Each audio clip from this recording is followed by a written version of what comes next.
OnePlus is all set to launch its upcoming flagship, the OnePlus 11.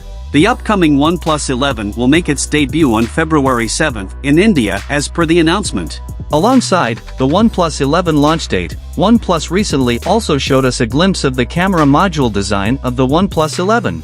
In the latest development, we have spotted the upcoming OnePlus flagship on the Geekbench benchmark database. So hey everyone, I am Ayush, and if you are new here, don't be shy, do subscribe now. To those unaware, the OnePlus 11's model number is PHP 110 and has already been spotted on several certification websites.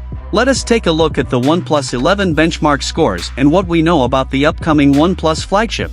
The PHP 110 variant of the forthcoming OnePlus flagship was spotted on the Geekbench 5 benchmark database. According to the listing, the OnePlus 11 achieved 1493 points on the Geekbench 5 single-core test, while scoring 5,112 points in the multi-core round.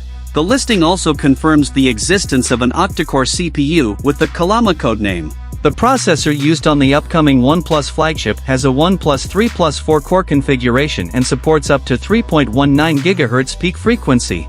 Also, the listing reveals the presence of Qualcomm Adreno 740 GPU. Based on this, the OnePlus 11 will be powered by Qualcomm's Snapdragon 8 Gen 2 processor. This is the same processor that powers Xiaomi 13 series, iQOO 11, Moto X40, and Vivo X90 Pro Plus. The OnePlus 11's Geekbench listing also confirms the availability of 16GB of RAM.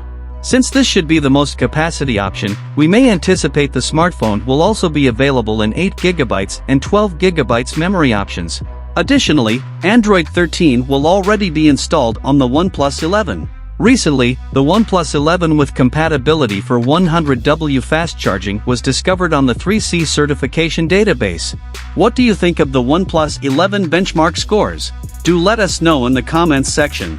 If you want to know more, then you can click on the end screen video. Hope you subscribe to this channel. I will see you in next one.